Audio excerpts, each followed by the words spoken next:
I've got Logan Maxwell Hagege on my podcast today, and I thank you for coming on. You're going to actually be my 200th podcast, which is, it's yay. Yeah, congratulations. Yeah, no, it's a lot of podcasts, but you're one of the ones I wanted to make sure I got on because I think you're really important, not only as a painter, but to the whole what the world is about with Western art and where it's headed. And also, I think something that's really interesting and with you is that I think people, because it feels like you came onto the scene and you kind of blew up and you're this big guy all of a sudden. But the realities of these kind of things is this is a struggle to get to the point where you are. And I think artists need to understand that this is not an overnight success. This is decades long, push the envelope, work your butt off to get where it is. And part of the things are just about finding out about you, but we also want to hear, I want to hear that struggle. I want to hear what it took to get to be where you are now. Clearly you're in this great studio. This is your studio. And, but that didn't happen overnight, as we both know. Yeah. Yeah. I mean, this studio, finally being able to build it's been the kind of the dream since I started this whole thing. So it's like, 21 years, I think I've been shown in galleries for. So, and working at it and then art school before that. So it's 20 plus years of working at it to be able to build a studio. Exactly. And because you do some large monumental work, I know you did the one that was on the cover of Western Art Collector, that masterpiece, that's a huge painting. You need a lot of room, a lot of space, right? Yeah. Yeah. So the peak here, we're 20 feet, 20-foot ceilings at the peak. And then I have a big roll up door. It's, I don't even know how tall it is, probably 15 feet. Yeah. Not that I'm really planning on doing anything that large right now, but I just figured. Know, right? Yeah. I bet 5 years ago, maybe you didn't think you were going to do sculpture. Right. Yeah, exactly. That's actually why we have such a big door. I thought, I may one day need to drive a big truck in here to pick up a sculpture or something. So. Yeah, I hope to see that. I mean, you look at Ed Mel's big monumental one that's on downtown, and that's I could see something like that. You having something for that. By the way, I was talking to Ed today, and he told me to say hi to you. Oh, great! Ed he's somebody I've looked up to for years. We know what he's been able to do with his art and his career. It's pretty inspiring. Yeah, he said, "Oh, I really like Logan. He's a really nice guy. Make sure you say hi to him." So I'm saying That's hi. Nice. and he must clearly like your work as well, because those kind of go hand in hand for Ed, I think. Yeah, well, I appreciate that. Yeah, well, you've earned your dues, that's for sure. So you've been working at it. Yeah, you have been working at it a very long time. I mean, we've had surprisingly a very long history on ourselves. And I can remember. Yeah, I've probably known you for a good 20 years, I'd say. I remember coming in when Glenn Dean had that mega show of like whatever that was, 60 or 80 paintings or something. Yep.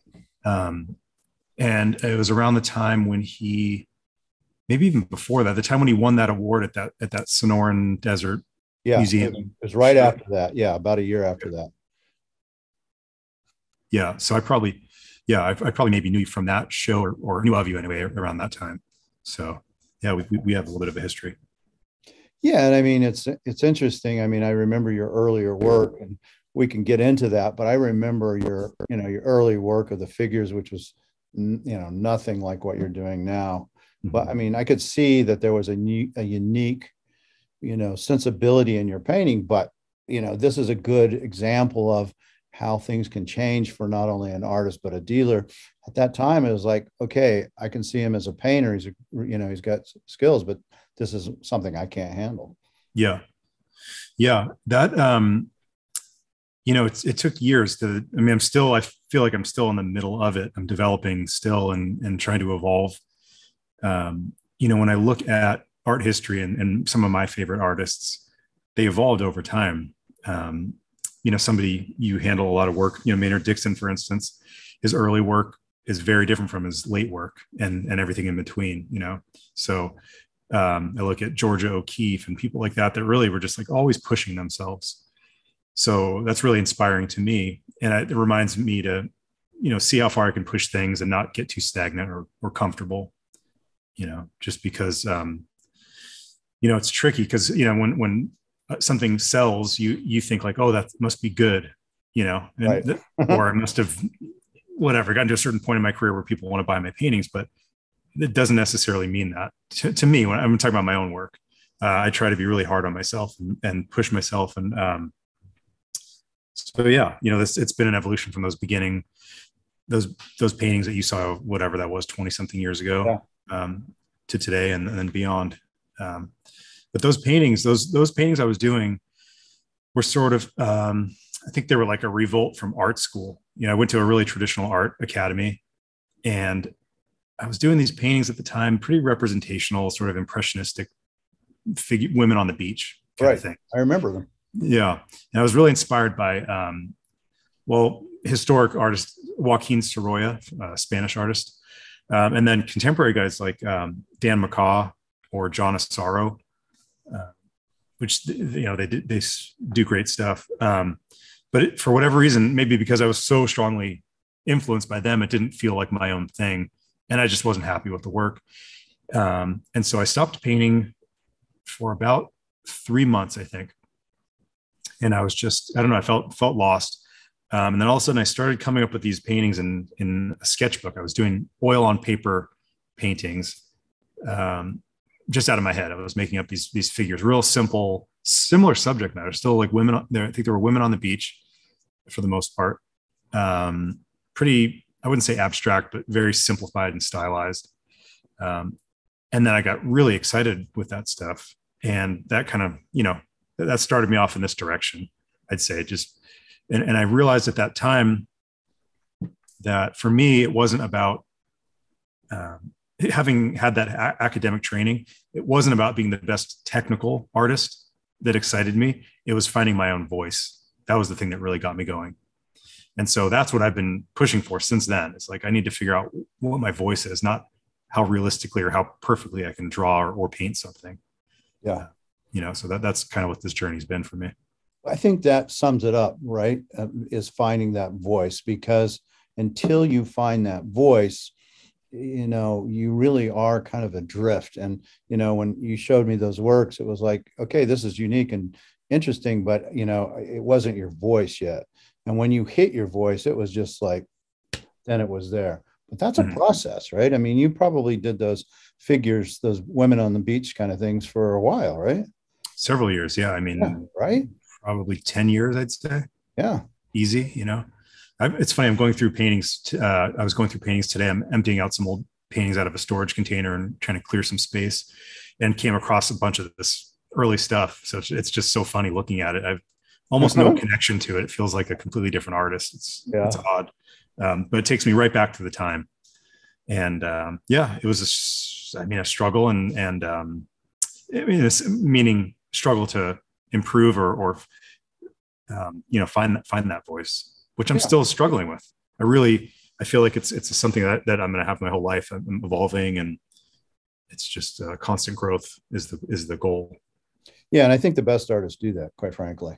You look at, again, like an Ed Mel, he's still pushing the envelope. He's almost 80 and he's still going, I want to try this. He's doing this transcendental thing. He got inspired by this show that it was at the University of New Mexico in transcendental art.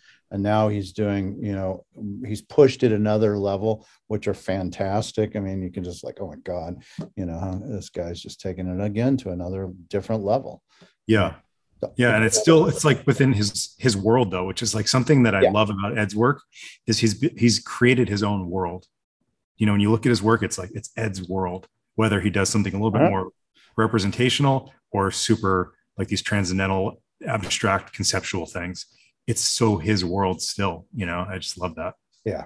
Well, and I think I see your world, right? I see it very compact. So to me, your world is modern West with your ability actually to paint landscapes. And I think I've said this to you on more than one occasion, is really right up there. Some of your landscapes, quite frankly, move me more, especially the big ones, even than the figurative stuff. And so I like to think that at some point, there's going to be this, burst of energy where you're going to do the landscapes and your flowers on top of them. And, I think that maybe people just think of you just for your figurative work, but to me, that's only one component of what you do. And I think maybe my most favorite painting of any of them I've ever seen that you did was a big, I think it was probably a Utah landscape, a really big one. It was just mind blowing, actually. So. Yeah, it's something it's funny. It's definitely been brewing, that explosion of landscapes. I've been letting some out here and there. It's something I'm planning. I'd like to at some point put a solid body of work together, just landscapes, and figure out a show, just strictly landscapes. I think it'd be interesting to see and interesting for me to do and experiment with. There's some, any artist's work, I think if they're searching for something, there's going to be some element of repetition involved. And part of that, doing something over and over or painting a subject over and over, is figuring out how you, again, your voice, the artist's voice comes through in that particular subject. So I find that would be really interesting to do with landscapes, like just do nothing but paint landscapes for 6 months and see what happens with that. I think it'd be terrific. I hope you do. Yeah, I think it'd be, I think I would just enjoy it. So I think that's something I'll do here eventually. And that would show up in your work too, for sure. When you're having fun and it's unique and it's different and it's your own thing, I can't imagine that it wouldn't be really highly regarded. And I've watched you paint plein air, and I've told people this, because we went on that trip on Monument Valley that one time, and I've told people, this guy can really paint, really lay down paint on in plein air. I mean, he really has the skill set. And, again, people think, I think you've already kind of got this reputation as this figurative painter, but, I know what you can do. I've seen it. Yeah, that's, kind of comes from that, the early days of when I was in art school, we would draw and paint from live models, minimum of 6 hours a day. We'd have a morning session and then lunch break. On the lunch break, I'd eat something real quick and go paint a landscape, and then come back. We do the afternoon session, and then 2 nights a week, we would have evening sessions of 3 more hours drawing from live models. And then on weekends, I was painting landscapes outdoors, or in the afternoons on the shorter days. I just had this really compact period of time where I was doing a lot of drawing and painting from life, both models, people, and the landscape. And then that continued on. It's less frequent these days. I tend to have these painting trips that I go on with friends, usually, where I'll paint for a week or something at a time. And I'm painting, 3-4 paintings a day for a week.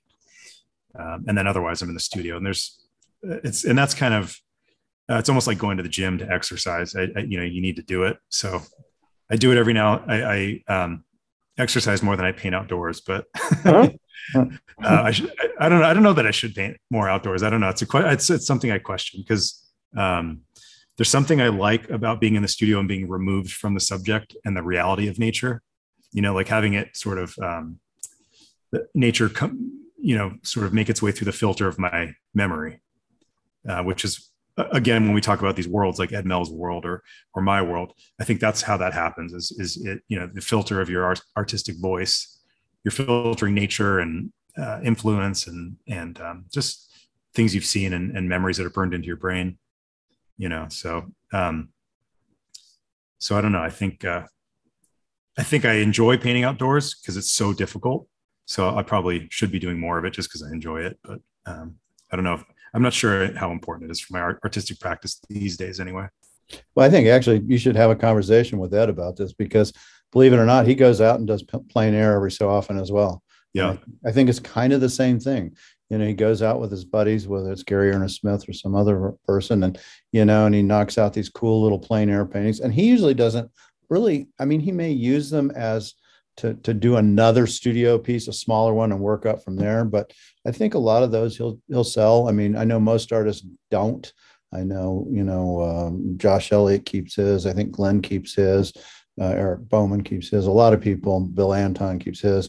But do you keep your little ones? Yeah, I do. Yeah, I rarely show them at all. I think we did the show at your gallery when we were out painting with Glenn and Josh. Right. Yeah, that was that first Young Guns. Yeah, and I think I maybe showed a couple of the location paintings, but I almost never show them anywhere. I have a whole stack of them, and every now and then I go through them and throw away the bad ones. Quit throwing those away. Historians will want those later on. I don't know. Yeah, they will. Trust me. I just did a podcast with Pete Nesbitt, and we were talking about the same thing. How he went. I caught him one time in Santa Fe who had his truck throwing all his bad paintings that was into his truck to take to the dump because he didn't feel they were good enough. And I literally went through the truck with him and like, no, don't throw that one out. Don't throw that one. That's a good one. But I get it. I mean, Yeah. I do. It's, and if as a dealer, I go, oh my God, and as a historian, I think, oh, don't lose it. But as an artist, I get it. I mean, I've wiped out whole chapters on books because I just said, good writing maybe, but not that great. Click, goodbye. Yeah. And I usually give it a good amount of time before I throw something away because it's happened where I'll find something years later and I'll remember I didn't really think this was very good, but then I'll see it years later and there's something about it that's interesting, maybe not good, but interesting. So I'm kind of glad it's still around. So I give myself some time before. I used to kill me when I'd go paint with Glenn Dean. Glenn Dean, we used to paint together a lot outdoors. He'd do something so great and he would just wipe it off on the spot.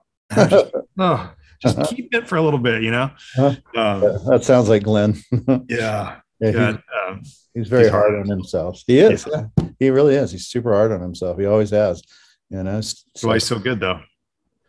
Yeah. No, that's probably right. I mean, he sets a high bar for himself. A lot of artists do that. I think it's very difficult sometimes. Stephen Datz does that. He'll wipe out a month's worth of work on a big canvas. It's just hard to imagine. I can't. It just has to drive you crazy. Luckily, I don't paint and don't have that that need to have to create like that. Yeah. I'd like to find out. Let's kind of go back where that need to create comes from. I think this would be a good segue because I know you grew up in California, but I'd like to find out a little bit more about that back history of how you became who you are. Yeah, it's like any other artist. I feel like this is a common story. I was drawing a lot as a kid, doodling and drawing cartoons. I think it was a second or third grade class. We would go to the library every week, every Friday or something. And instead of reading, I would find the instructional books on how to draw cartoons or comic book characters. And I started by just tracing. I basically taught myself how to draw by tracing the pictures. They would do a step by step. First you draw a circle, then you draw a line for the center line of the face, and then a line this way for the eyes. And it just didn't make sense to me at the time. I was like, what do you mean? And then all of a sudden there would be this finished drawing and it didn't make sense. So I would just go to the last step and kind of trace it. And so I taught myself by doing that enough times. Then I started doing it freehand. And so this was every week. Instead of reading, I was drawing out of these books. I mean, for years, I thought I would either be a comic book artist or a animator, cartoonist. And so that was kind of my direction always was animation, comic books. During that time, did you get recognition from any of your teachers, or win any awards for your skill set when you're in like grade school or junior high? No, not really. I never entered any competitions. I never even really took any art classes. I think I took one, like a summer thing at a community college when I was really young, like a comic drawing class or something. Were you known as the class artist? Yeah, a little bit later on, I would draw like the class t-shirt, or I'd do drawings for the yearbook, or yeah, exactly. A dance. If there was a dance, I would draw the character on the flyer or something. So in that sense, yeah. And then high school, I had a teacher that it was a typing class. He saw I had no interest, and he had some background in animation. I don't exactly know what it was. And so instead of making me do typing, he let me play with another computer that had an animation program on it. This would have been like 1996 or 7 or something like that. Mm-hmm. So it was pretty early, rough animation. The computer, it wasn't like this kind of stuff they have today, but he let me play with this program and come up with little animations and stuff. So it was great for me, but I never took any art classes in high school or junior high, really. Yeah. But even though you didn't, you were kind of known as the guy who did the paintings and the drawings for the yearbook. Yeah. Yeah. And there was other stuff that kind of took over here and there. Like I was into music when I was around 13, 14, started playing music pretty heavily. That took over for a while. And then when I was maybe 15 or 16, I started surfing, and that took over everything. That was my life for, 5, 6, 7 years. I was Where were you surfing at? Where were you going out? I surfed in Malibu, Yeah. Malibu for the most part, Malibu Beach. It was like a daily thing for me. As soon as I got my driver's license, I literally every day was at the beach. Winter time when there were no waves, I was still out there. Summer when there were waves and there were big crowds, I was out there. I was a surf bum. And that was like 15, 16, 17, 18? Yeah, into my early 20s. Yeah. And you and Glenn Dean had that in common. Yeah. Glenn was big into it. Yeah, bodyboarding and even getting, I guess, some kind of sponsorship and stuff. Yeah, he was kind of semi-professional. I was doing competitions, but I didn't do great in competitions. But I made surfboards, which was like sort of getting back to that creative outlet. Yeah. I started shaping surfboards when I was 16 and did that for, I don't know, I guess the length of that real intense surfing part of my life. Why do you think you found surfing so engaging? I never was into any sports at all. Still, I'm not. I never liked the team aspect of it. I think I was pretty shy as a kid. I remember my dad took me to a t-ball tryout at a park, and I was like terrified. I wouldn't even do the tryout. So he didn't really play sports, so it just wasn't in my life. I skateboarded as a really young kid, and then surfing came along. I think it's something about maybe that solitary aspect of it. And you become very present when you're surfing. There's nothing else you can think about when you're paddling for a wave and when you're actually on the wave. Right. Nowadays, I appreciate that more than I think I did even back then. But I don't know. I think it was that loner aspect to it, and still, in art, I feel the same way. I like, I'm alone in my studio, and I rarely talk to anybody besides my family. Yeah, you're an introvert. I'm an introvert. We're both introverts. We'd rather be creating or being alone and spend time with a few people than lots of people. Yeah. It sounds like it. And I could see surfing also being something that you could master. And I would think there would be takeaways from what you learned in surfing to how you paint, actually. Do you think that's there? I mean, yeah, there's a relationship for sure. I mean, it's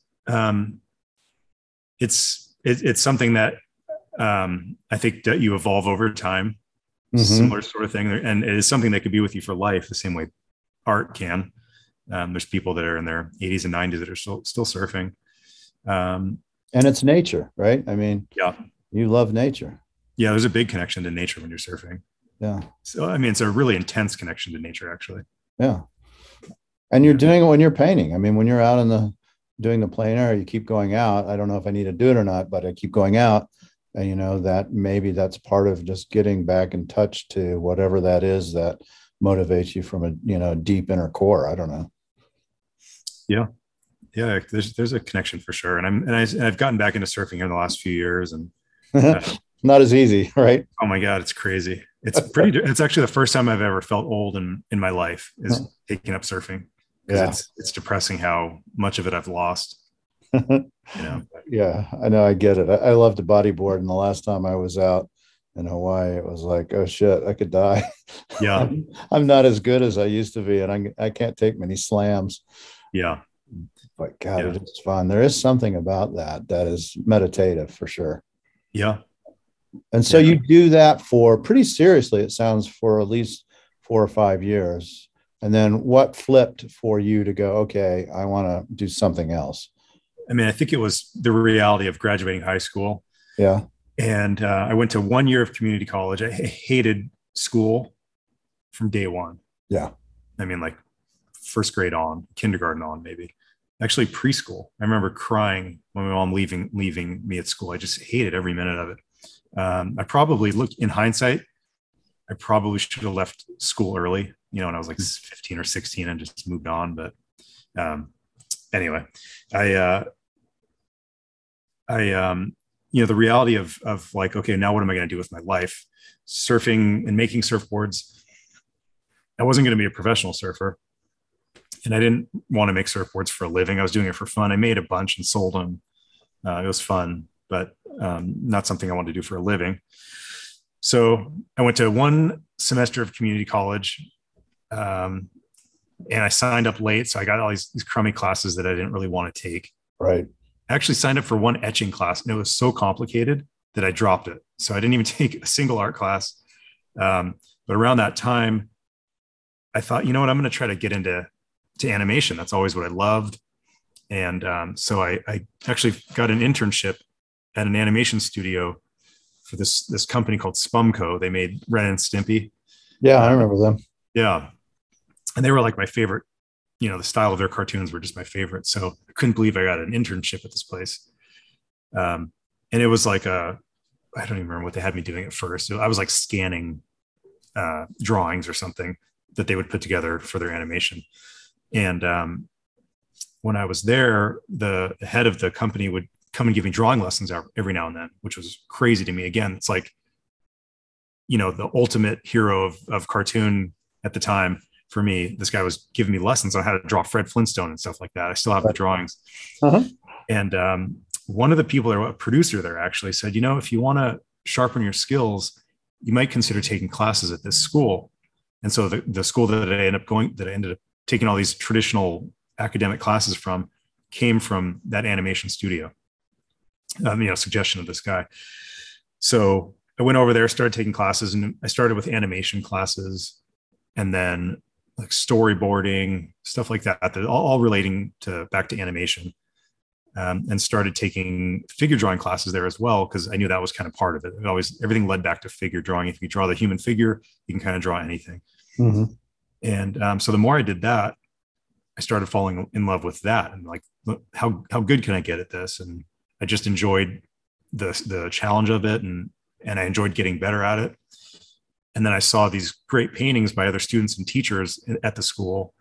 I thought, oh, that looks fun. You know, maybe I'd like to do that. And so before too long, I mean, maybe 6 months in, I had completely dropped animation, stopped working at the studio. By that time, I was hired on and getting actually paid at the animation studio. But I quit and just went full time into this academic training at the school. And what was that school called? Associates in Art. Mm-hmm. And where was it located, or is located? It was in the San Fernando Valley here in Los Angeles, in Sherman Oaks. Mm-hmm. They're not around anymore. The owner was he was a really great illustrator. His name was Mark Westermo. Mm-hmm. He's not around anymore, but I took a lot of classes from him, and he was an artist. So he probably didn't run the school properly, and it went under, unfortunately. But I was there in the golden age. It was great. They built this really academic program at the time that you could sign up for. Like I said, we were drawing and painting all day, every day. So I kind of slid right in at the perfect time. And you're like maybe 20 years old at this time, 19, 20? Yeah, probably 19 when I started there. Yeah. Yeah. And so how long did you stay doing that? I was there for a solid 2 years, doing that program for 2 years. And you were really focusing in more on figurative drawing at that time? Yeah.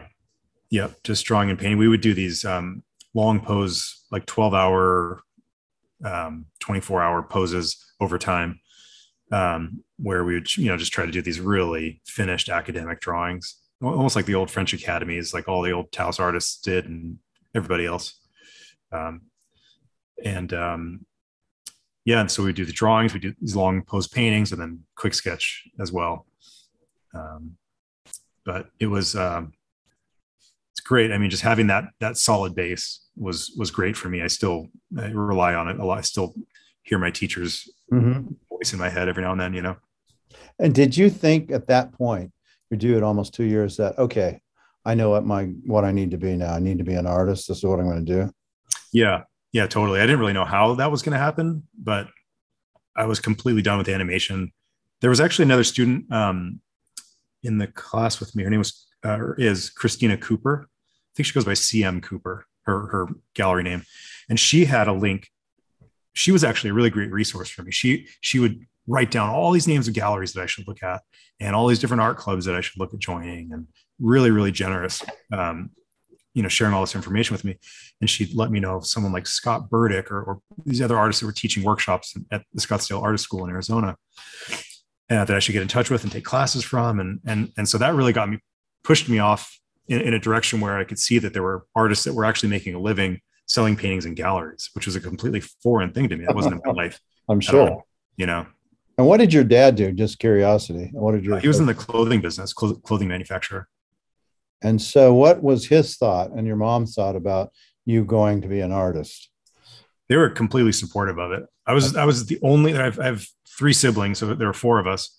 I was the only kid that didn't go to college. I didn't get a degree, but they never pushed it at all. They were totally supportive of me going to art school and following this weird path and trying to figure it out. I mean, later, once I started to be able to make a living at it, my dad just thought it was the coolest thing, that I could, in his mind, he's like such a different background. He would say like, you're just painting money. Like to him, he's just thinking of like making a living off of it. So he saw it as painting money, which is interesting perspective. It's not the way I think of it, but. So in the clothing business, did he run his own company? Did he have what did he do? He did everything. He had a clothing store on Melrose Avenue back in the 80s. Yeah. Made clothing and just everything. He did that since like I don't even know when that would have been, probably early 70s or something, started in that business. Yeah. So he comes from an entrepreneurial background, a business background. Yeah. So I could see why he would think, wow, you just paint and then you sell it and you have money and then you just paint another one. You don't have to go anywhere to get your inventory. It's right there. Yeah. Yeah. No, but they were both, I mean, it's looking back, I was naive and I didn't even really think about making a living. I just wanted to do it. Right. And they were probably like, what's going on here? But they never showed it. I never knew that they were thinking that. So it was just 100% support. Yeah. That shows how much confidence they had in you. They knew whatever you were going to do, you were going to be successful. I bet they saw it when they saw you surfing, you go out there every day, surf every day. A parent can see it in the child. Okay, this person has a drive, whatever it may be. They're clearly going to take that drive to the next thing. And that's my guess, is they thought, okay, he'll succeed. Yeah.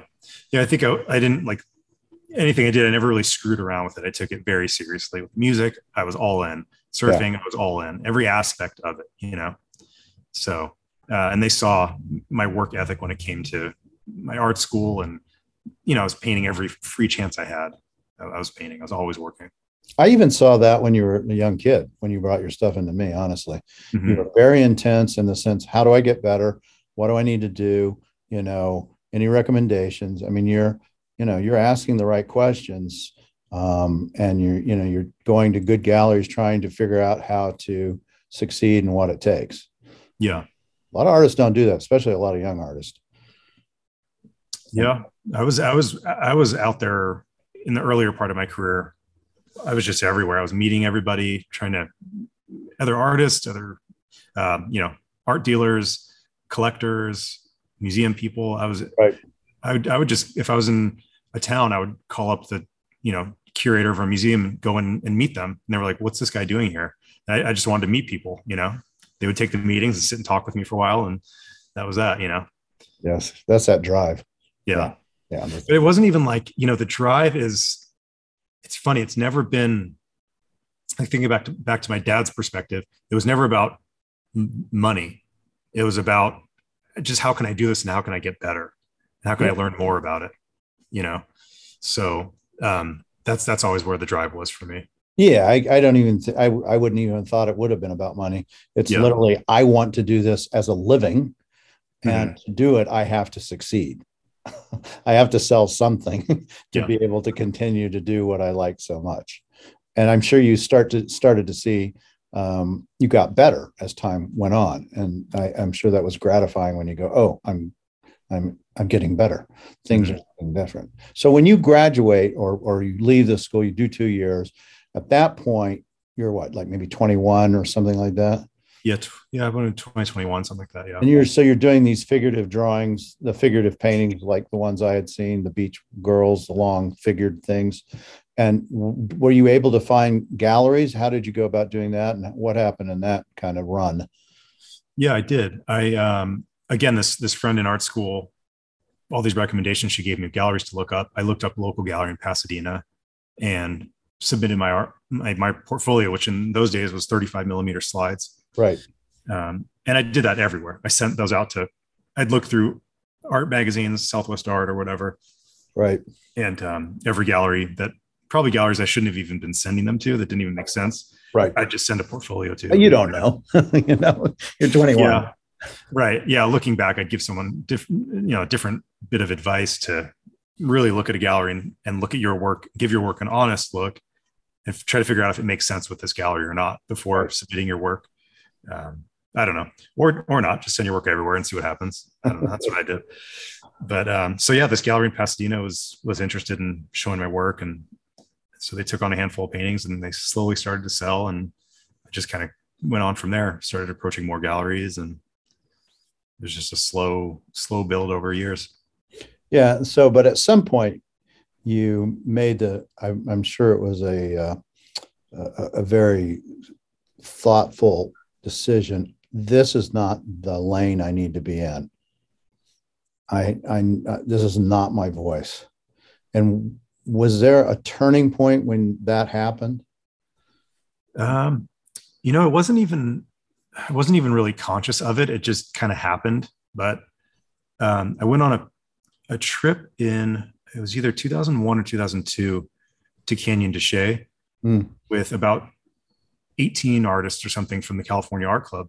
They organized this trip.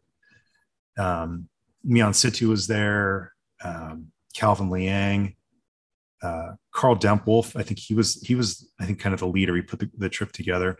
Glenn Dean was there. Anyway, a bunch of people, maybe Ray Roberts. I can't even remember. Dan Pinkham, a whole bunch of people. And so Glenn and I drove out there together. And this was kind of our first time spending an extended period of time together on a painting trip. We had met at some other California Art Club show, previously.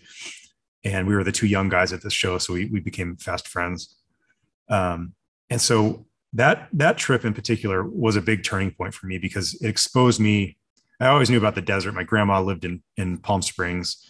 So I always had exposure to the desert, California desert. But that trip to Canyon de Chelly was a big turning point for me because all of a sudden it clicked that subject matter made sense with the way I saw the world and my aesthetic and the way I painted. And it just, I don't know, that was a turning point in hindsight. At the time, I just was inspired and was having fun. And so that really pushed me on to want to do more paintings of the desert and explore the desert more. And then shortly after that trip, Glenn and I again went on I don't remember how long this trip was. It was maybe 3 weeks or something. We went all through the Southwest, California, Nevada, Colorado, New Mexico, Arizona, just a bit of Colorado. And that was just it for me. It solidified it. Like we had a quote of I can't remember how many paintings a day, maybe 4 paintings a day. We had to do 4 paintings a day no matter what. So we drove in my minivan, and the back of the van was just stacked full of paintings. It was crazy how many we did in that amount of time. But yeah, it's just super inspiring, and it just fell in love with the Southwest. And it was really the landscape first that attracted me. Do you have any photographs of you and Glenn in that trip, that long trip? Yeah, there's somewhere. I actually need to dig them up here soon. If you can dig one up, we'll put it on the video aspect. I think people would really enjoy just seeing you guys as young kids. Because you're probably, what, 24 or 5, maybe? Not even. I would have been probably 22 at the time. Yeah, not Glenn, even. maybe Glenn was 25. Yeah, that sounds about right, probably. Or maybe I don't know. I can't remember how old Glenn is, but 43, I think, right now, something like that. Maybe. Yeah, I'm not sure. But so we were pretty close in age. But yeah, so that trip just did it for me. It pushed me in a very clear direction after that. And so did you take those new paintings that you were coming up with, and did you give them to the gallery that you had in, I think it was Pasadena, that was selling your work already? Or did you go, these are different, I need to look elsewhere? I wasn't even ready to show them yet. So I was still painting these stylized sort of semi-abstract figures on the beach. And by that time I was showing with another gallery down at Laguna Beach. And then, do you remember Greenhouse Gallery in Oh yeah. Texas? I was showing with Greenhouse Gallery at the time. And so I just didn't feel like the paintings were ready yet.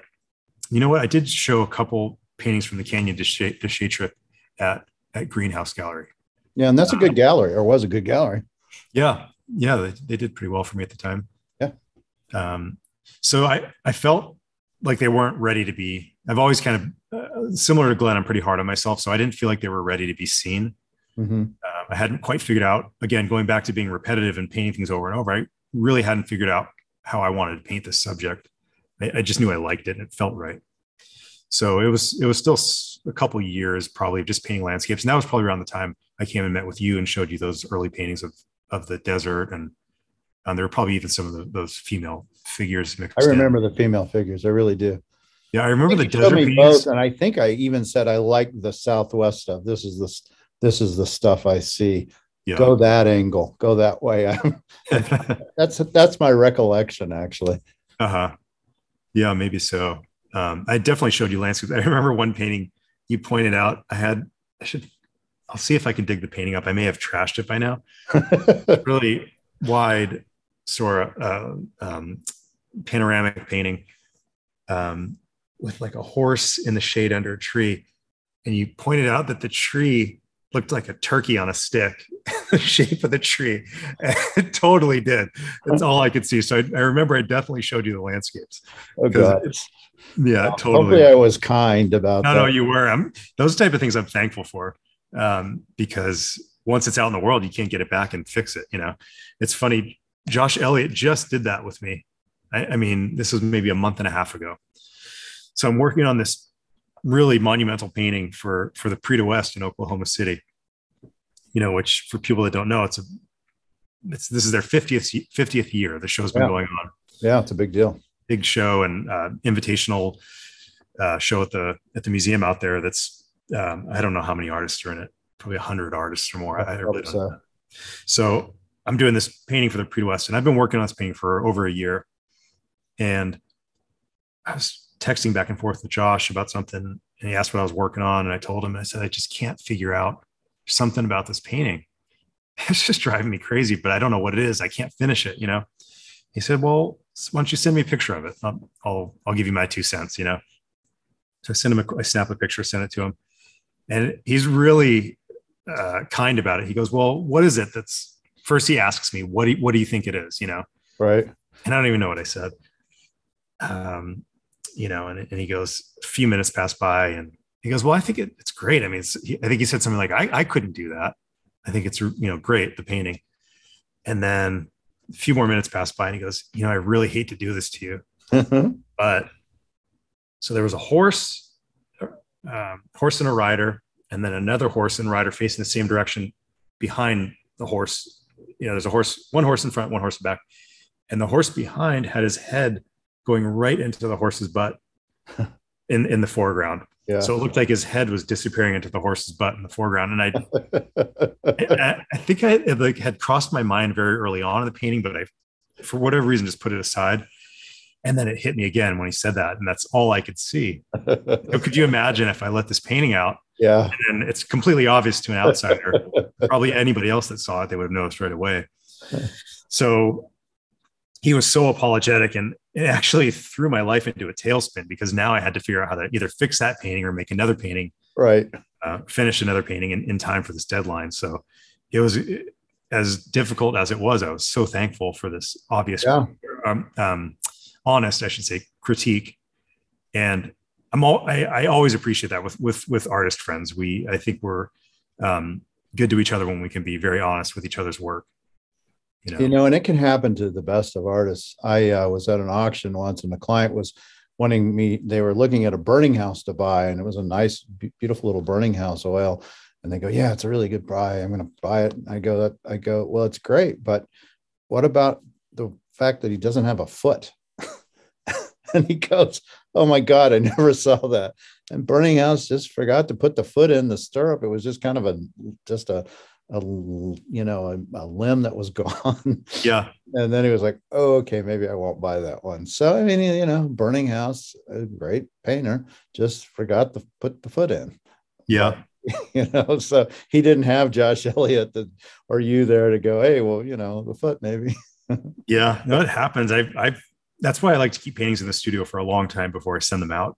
Yeah. Because I'll notice something months later, a big mistake or something that needs I think that tells something about yourself, though, that you're willing to take criticism or look at that and not, you look at it as something that helps you versus some artists can't do that, I'm afraid. And I think it is really important to be able to do that.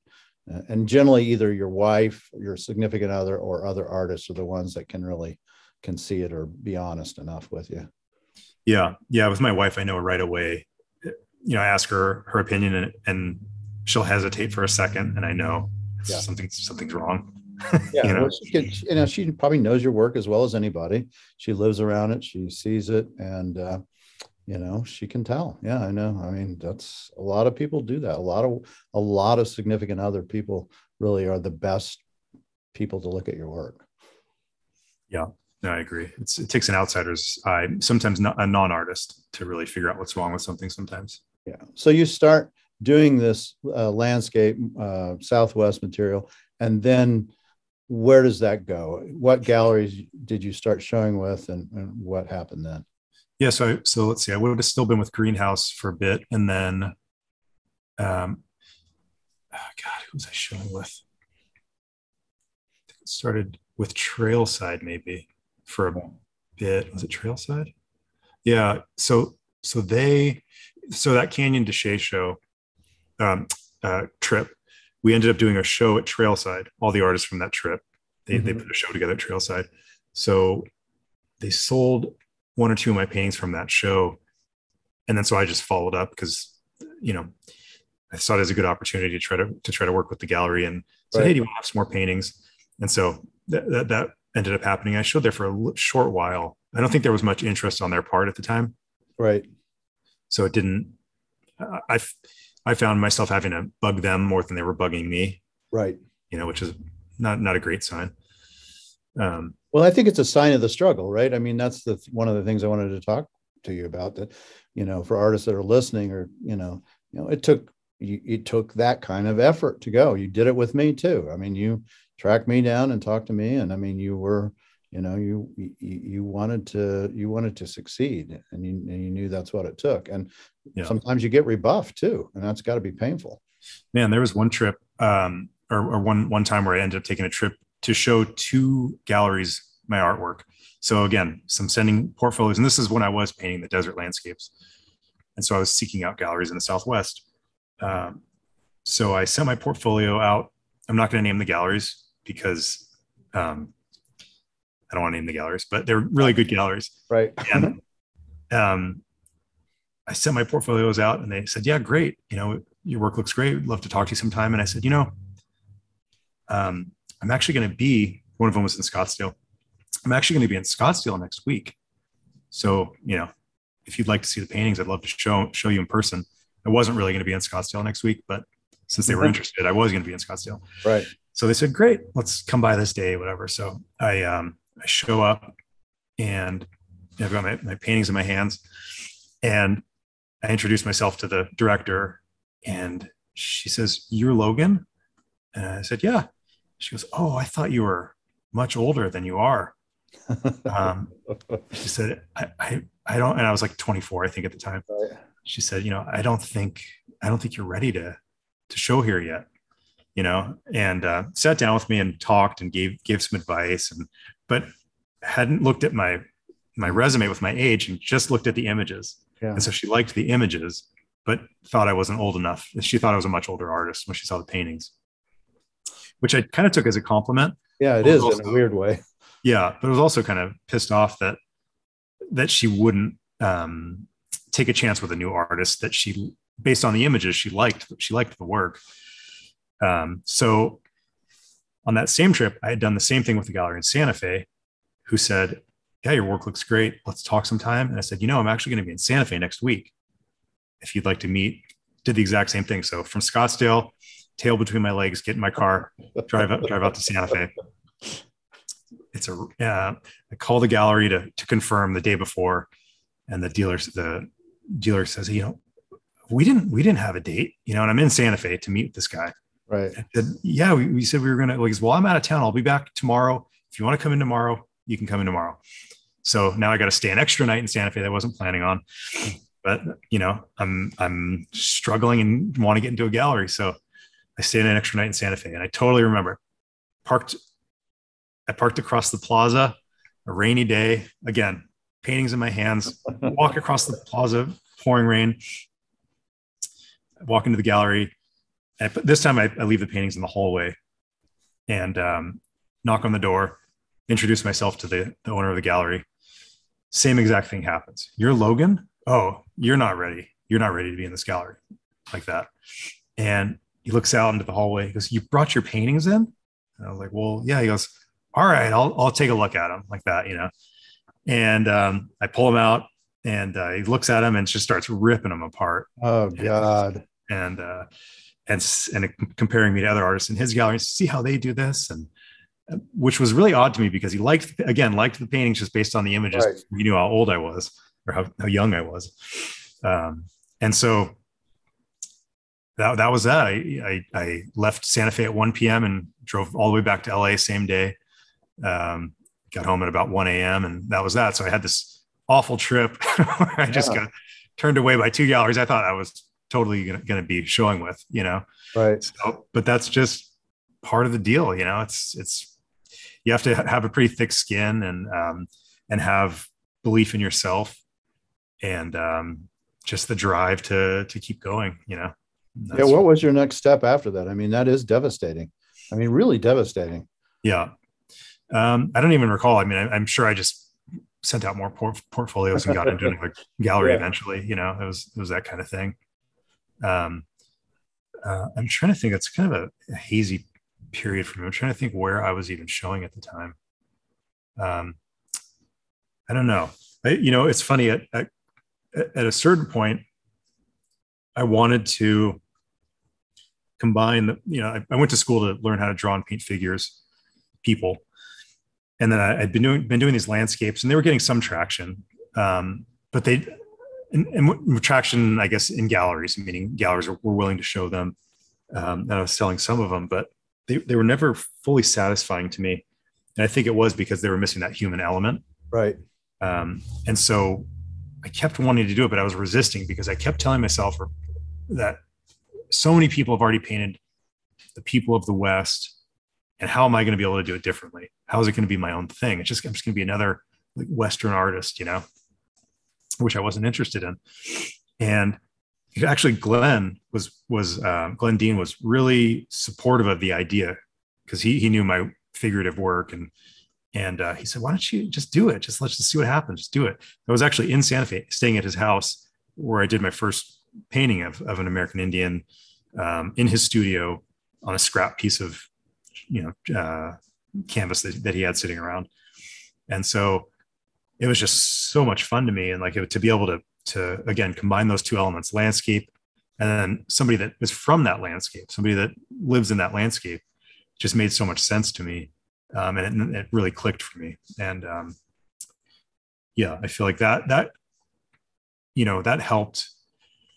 I think galleries kind of took a little bit more interest at that point. And I showed in a gallery in Santa Fe, Jacoby Fritz Gallery. Yeah. Yep. I showed there for a bit, and they were real supportive. And they I'm trying to think where from there. I don't even. Again, it's a little hazy, but so that kind of got some traction and started getting me going in this direction. Yeah, and then I remember you showed with Shank Strong Gallery. Oh yeah, yep. So that would have been after. That would have been after Jacoby Fritz. Yeah. Yeah. And that was very successful for you, I think. Yeah. Yeah, I think so. And then from there would have been Gerald Peters in Santa Fe. Right. And then I was probably showing with you at the same time I was over at Shank's Gallery. Yeah, you weren't. I think there was crossover there. Yeah, that's exactly right. Yeah. And then, so when did your brother open his gallery? So he's coming up on 10 years in October is his 10-year anniversary. Maxwell Alexander Gallery. Right. So whatever that is, 2012. Yeah, that's been an extremely successful operation. I mean, it really has. It seems like it's kind of come on by storm. I mean, it seems like it. Again, it's 10 years, right? So everything looks easy, right? But that has been very successful. And the group of young artists that he's managed to, not just young on, but there are a lot of young artists that have that sensibility of the New West, seems to have really resonated with so many people, I think. Yeah. Yeah, it's been a really interesting thing to watch this closely and be a part of. I think it demystified the art business a little bit for me, which was a positive in my eyes. The fact that somebody I was so close with was able to do this. I mean, he had the unique experience of growing up with somebody who is an artist. Mm-hmm. So he saw, he was close to all my struggles when I was cheated by a gallery or treated poorly by a gallery or another artist or something like that. He was right there and saw everything happening. So I think he learned by default how not to be, Yeah, I get it. That makes sense. Is he your older or younger brother? Younger brother by 3 years. Yeah. So he was working in advertising for a bit, and then wasn't too thrilled with that job and started working for me at my studio. I was getting so busy. This probably would have been 2010, 11, maybe. Mm-hmm. And so he kind of worked for me at my studio as a studio manager, which was great. Really great help. And then, so I was seeing him every day and we started talking about the idea of opening a gallery and having it sort of with that in mind, sort of being a haven for artists in the sense that they knew they were going to be treated right. They weren't going to be cheated. They were just going to be encouraged to be creative and do their thing, Right. And so that became a reality. The gallery opened in 2012, and the thing that helped catapult the gallery was my relationship with so many artist friends that were willing to take a chance and show in this new gallery. Usually when a gallery opens, they're not able to get the caliber of artists. It's super hard. I can attest to that. Yeah. Howard Post was the one who helped my gallery really take off, Yeah. Yeah, because you can't get good artists unless you get at least one really good artist. And right. Howard actually said to me when this was almost 30 years ago, said, well, let me ask you a question, Mark. And I said, what? He goes, are you going to be around in 1 year? That's a fair question to ask, because he didn't want to put his eggs in my basket if I'm just this doctor who's going, okay, I tried it, I didn't like it, I'm going on. And I said, no, I'm in it for the real deal. So he helped really. My hat's off for Howard to take that chance. And so I can see when you're there, others can go, okay, I can see that. There's a vision. Yeah, and there was that clear vision. I think every gallery, similar to an artist, they have their own voice, like what they're putting out into the world. When someone looks at your gallery, you have a very particular voice. Yeah. The sort of material that you show. Yes, I do. And any gallery out there, it really applies to all of them. So I think there was a clear vision from the start, and some of the artists that, the artists that were willing to take a chance liked the idea of this vision and thought it was a strong vision. And so, I think that, like I said, it helped catapult the gallery from the start. The fact that there were such high caliber artists working with the gallery really helped. Yeah. And you came on, you were before Bo opened that in 2012, I guess, you had made a mark. Something had changed. And was there a pivotal moment of a show or some exhibit that really said, okay, now things are getting traction and now I'm moving up and things change? Because things did change at one point and then it changed pretty fast. And that's when people go, oh, he just came overnight. Well, we know now from hearing your story, that's not true.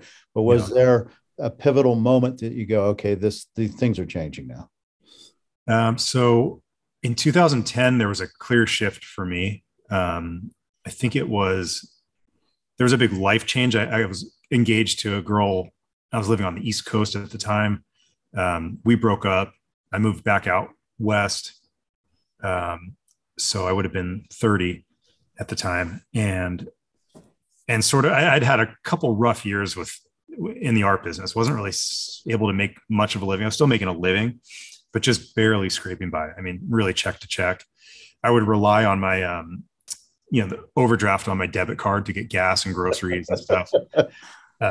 You hear that, artists out there? He had to live off his debit card. Yeah. I mean, and my credit wasn't great with credit cards, and I was in some debt. I was in a decent amount of debt. For that reason, I wasn't really making much income. So 2010, I moved back to LA, living with my parents. I'm 30. Yeah. And Jeremy Lipking is another artist friend of mine, invited me to dinner at a collector's house, a guy that he'd been collecting his work for years.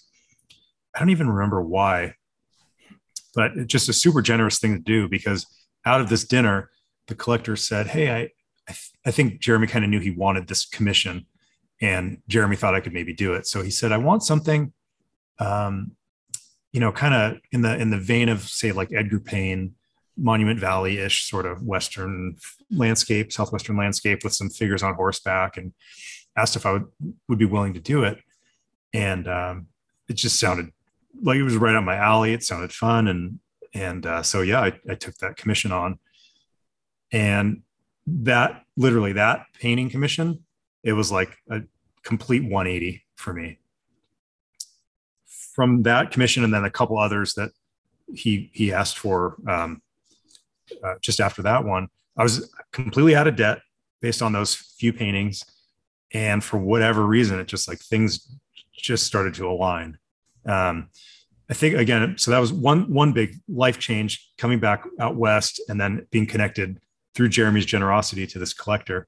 And then at the same time, I realized that I needed to start being even more hard on myself and really only put out what I considered to be work that I was very, very happy with, instead of things that were just okay, which I'd probably been doing before that. I'd finish a painting and that's good enough, and send it out. So from then on, 2010 on, since then, I've been really, really hard on myself, not putting out something unless I'm 100% sure that I want to put it out. And so those really that, I mean, more than anything, my work improved a lot after that. And it just kind of set me off in a direction. So that was really the turning point, 2010. And then I'd say around that time, maybe 2011, I think I was invited to the Coors Western Art Show out in Colorado. And then shortly after that, it would have been the Masters Show at the Autry. John Garrity saw my work. Actually, funny enough, at Jeremy Lipking's studio, he saw a painting of mine that Jeremy has and asked about it, and then called me up and then wanted to come see my work, came to my studio. And, if anybody knows John Garrity, he was basically was responsible for starting that show at the Autry, being the head behind the Masters of the American West, and pretty traditional show for the most traditional at that point. Yeah. Like, Howard Turpning, me on C2 and those guys. Yeah. And so I was, in my mind, I was the last artist that John Garrity would take an interest in. And so he took an interest. And that was a big push for me, because in that world, like, I never really wanted to be a Western artist. I never intended to. Again, this sort of meandering through life and falling in love with the West, the subject of the West, I just kind of ended up in this Western art world. And having his stamp of approval, it really did a lot for me. So I'm forever grateful to John. Just, he gave me great advice, was one of these really super honest people with his critiques. And he's better critiquing than I am, actually. He was able to critique my work with my vision and my voice in mind, instead of, maybe saying, well, Howard Turpning or somebody would have done this or would do this. He could see what my vision was, and he'd give me advice based on that, which is something I have a hard time doing. When I look at another artist's work, I have a hard time saying, well, what I would do is this, instead of saying, well, here's how maybe you should do something, or, so, yeah. So again, those those couple years, 2010, 2012 were, turning points for me for sure. And then you started winning some major awards too. Maybe you can just tell us about a few of those, because I know you've won quite a few. Yeah, I guess so. So the Coors show, let's see, what was that? I guess I won the Artist Choice Award for this great big painting of the Vermilion Cliffs that I painted. I think it was like 50 by 50 inches. So I got an Artist Choice Award for that show. And then at the Autry show, I don't even know. I can't remember. I think the best grouping of paintings. I think it was. Yeah, something like that. I remember I was there at that one. Really good group. So I won that a couple times. And I'm mad that I didn't buy the one. I thought about it. Retrospect, boys. Retrospect. Yeah. But yeah, that and the Idle Jorg Museum, they gave me actually, that's pretty cool. They gave me a purchase award. So that's one of my paintings is in their collection. I have a couple paintings in the Autry's collection, maybe 3, I think. Yeah, you have some big ones there. Yeah. Yeah. One year I won. What's that? You have a big Kachina one there that was Jim Parks. Yeah. Yeah. Jim Parks. Yeah. I was doing a lecture at the Autry, or an artist talk, and Amy Scott, the curator there, saw one of my paintings, this big Kachina painting in the talk. And then after said, God, where is that painting? And I said, oh, it's still in my studio. I never sold it. And she said, and she went over and talked to Jim Parks, and like within like 20 minutes, we struck up a deal. Yeah. And they bought the painting from me on the spot. He's got a great eye. Jim is a shout out to Jim. He's got an amazing eye of art. Yeah, he does. I was just at his place one of his places in Arizona, and then in Santa Fe. Yeah, it was just mind blowing. It is mind blowing. Yeah. Yeah, no, he really is. And he's a great patron for the Autry as well. He's a guy I got to get on. Jim, if you're hearing this, I'm calling you. You're going to get on the podcast at some point. Yeah. He's got a great eye, man. I asked him, he's become a good friend, and I'll ask him, what do you think this painting is worth? And I'm coming up at auction just for fun. Yeah. I was actually going to maybe buy a little painting at auction recently. I asked his estimate, and he gave me the estimate right. He gave a range. It fell literally right in the middle of that range. Yeah. He knows worth and the best ones, and which ones are good and which ones are dogs. So yeah, he's anyway. So yeah, the Autry, they have that painting, and then I think it was the same year. It was the year before. It was kind of neat.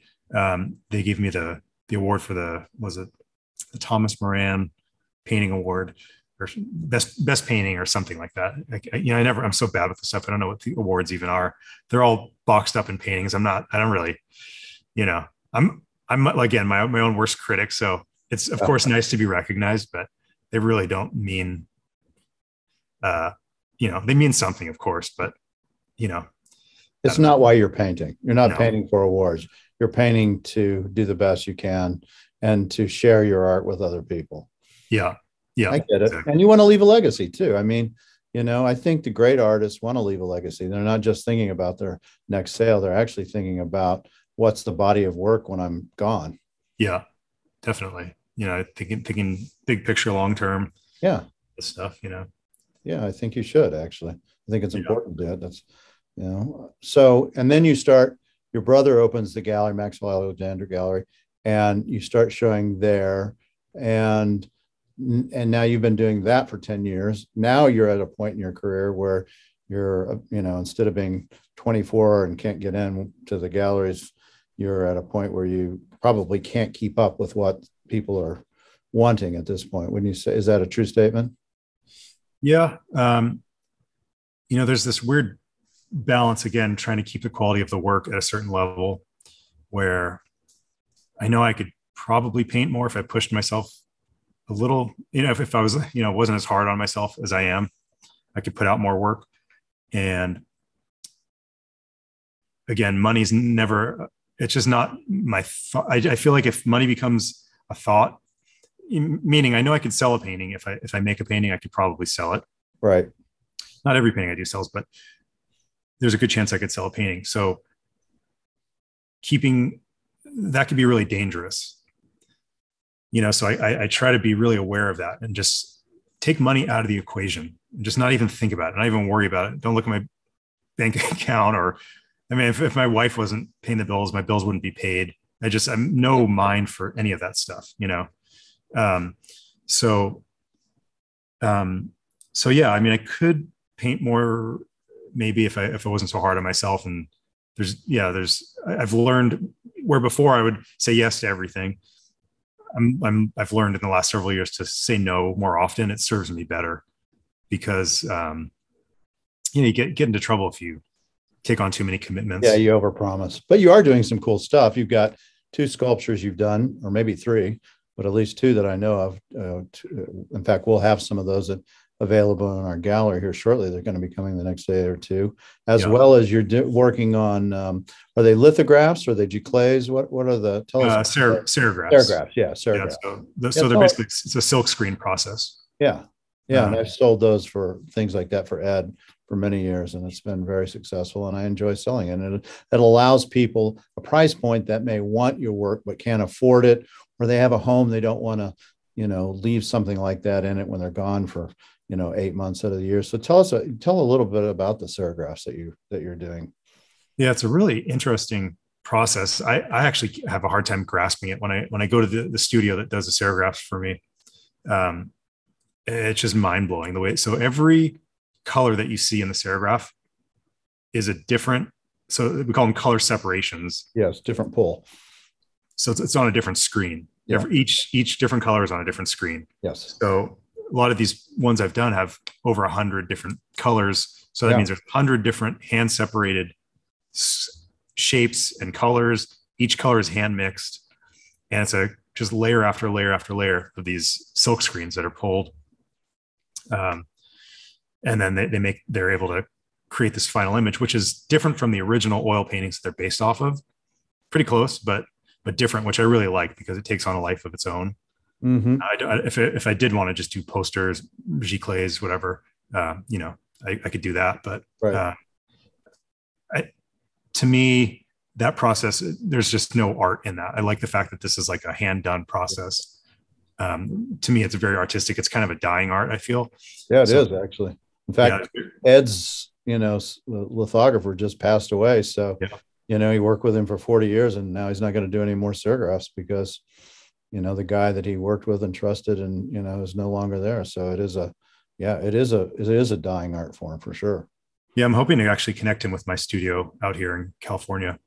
I'd love to see him continue because his lithographs are fantastic. And I always love being able to sell those because, they have value, right? This is original art. It's a limited edition, and it's not like something like you said, a print or a run of giclées or whatever. There's a greater inherent value, I think, in those kind of things. I have some in my own house of Ed's, and they're hanging with his big oils, but I like them. Yeah, I mean, each one is unique, really. If you compare, there's little tiny differences between them. So I don't know. They just feel like there's a tactile quality to them. And, sure. I like it. I mean, it's a lot of work that goes into them. They're very expensive to make. Yeah. So it would be a lot easier to make a print and just press copy. But probably more lucrative as well. But I don't know. There's just something cool about, I don't know. I like the idea of putting things out into the world that I'm proud of. It's important to me. And how many are going to be in the edition? Do you know?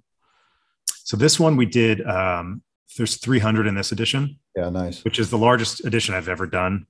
The idea behind it was to bring the price point down as low as we could so that it'd be more accessible to more people. Right. And so with the higher volume, we were able to bring the price down a bit. And that's still not very many, really. 300 is still is a small run as far as I'm concerned, especially if you're doing 100 pull colors. Yeah. Yeah. Yeah. No, it's crazy. Some of my past serigraphs we've done editions of like 44 and oh wow, those are really 70, really limited. Yeah, those are really limited. Yeah. But again, I don't know. That's kind of the fun thing about what I'm doing now is putting out these different things like my book, and just being proud of the things that I'm putting out there instead of just rushing stuff and getting it out there. And again, not thinking about money, but just thinking about putting out something that I'm proud of, Right. that I hope people enjoy, you know. I know you've put out the one book because I have it, and I actually have a painting that's in that book. But do you have another book that's coming out? I'm slowly working on another. Yeah. Yeah, good. And you have this, if we can talk about it, a documentary that somebody's working on. Yeah. Yeah. I was approached, actually a collector friend of mine who's in the entertainment business here in LA. He's a producer. He approached me originally with the idea of doing a documentary, and has this production team out of Austin, Texas that he works with sometimes, and they do really, really cool stuff. And so, yeah, they're doing a kind of a short documentary on me here. We're filming next week, a week from today, actually.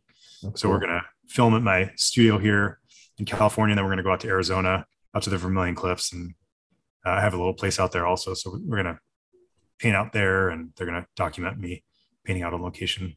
And do you know where that will go once it's done, once it's produced?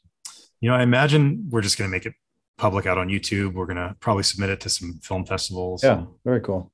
You know, there's no real lofty plans with it. They wanted to do it, and so I'm actually not. You know, things like this, for instance, podcasts or like a documentary. I'm not thrilled with doing this kind of stuff. No, I know. I had to force your hand to do this podcast. Yeah, you asked enough times. I did. I must have asked over at least a half a dozen, if not more. Yeah. So, you know, this is tricky for me, but so a documentary, it's weird because I'm not thrilled with the idea of doing it. I'm a pretty private person. Yeah, I get it. But I don't know. It seems like maybe a good thing to do. Just again, going back to legacy, and maybe for my kids, a little time capsule for them, you know? Yeah, that's right. That's exactly what it is. And one last thing, let's talk about your sculptures, because you do have some sculptures. In fact, we're getting some. Those are very interesting. I really love the cowboy one on the horse too. I think it's super cool and different. Maybe you can just talk a little bit about its construction. Yeah, they're again something that's like it takes a lot of work and very expensive to make. That probably isn't super lucrative, but I like the final product, and I like being able to put them out into the world. So they are. So I design them by hand, and then actually work with a guy in the town that I live in who used to, or still is a fabricator, sculpture fabricator, and has worked with Klaus Oldenburg and wow, that's cool. Roy Lichtenstein, and wow.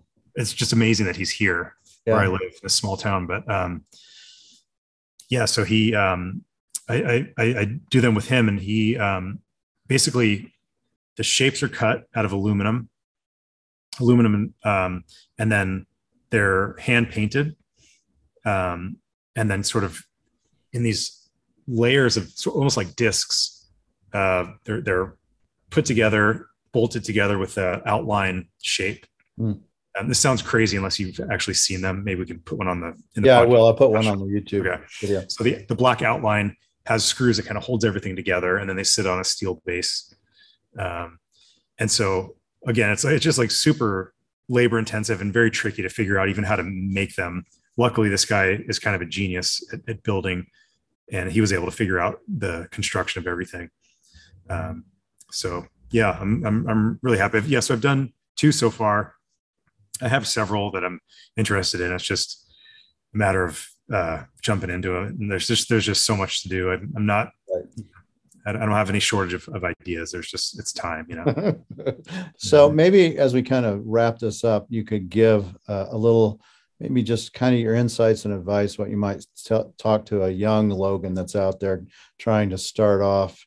You know, we've heard your story, but maybe just some advice of what, if you want to make it as an artist, what's required.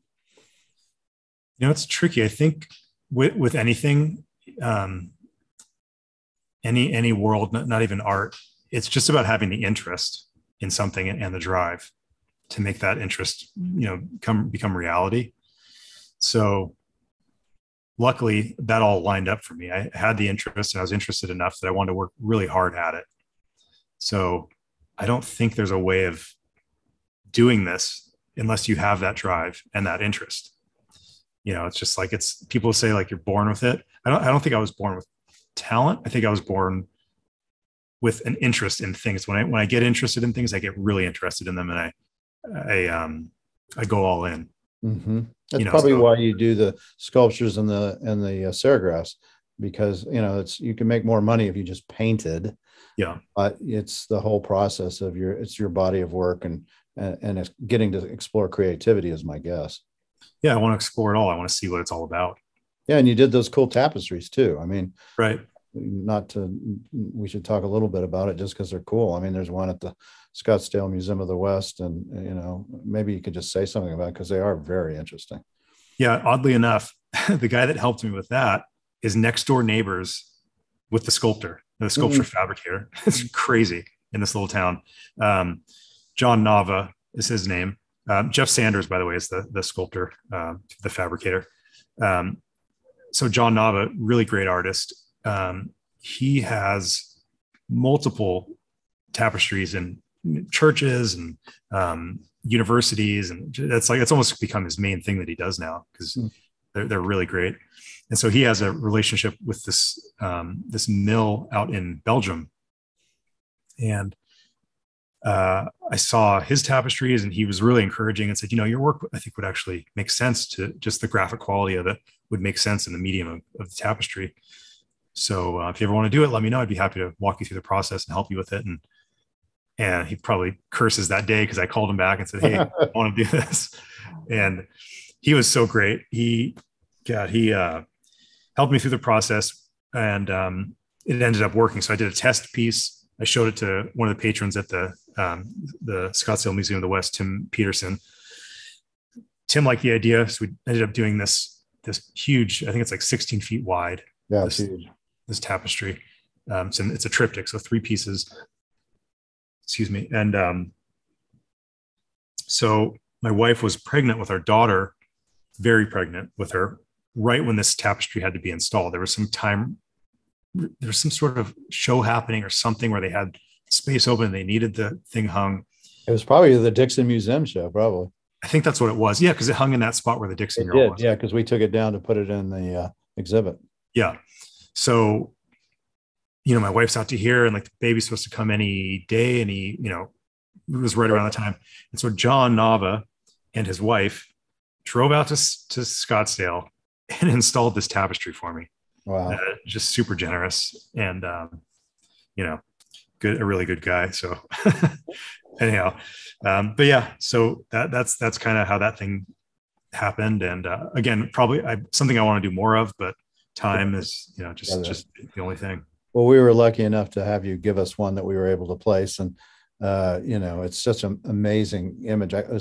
For me, it was great fun because I got to live with it, actually hang it in my gallery and get to see it every day. And from a distance, it's amazing. So we'll put up an image of that as well on the podcast so people can kind of see what you're able to, another facet of Logan that you're doing. So, All right. Any final words before we call it a day? And thank you again.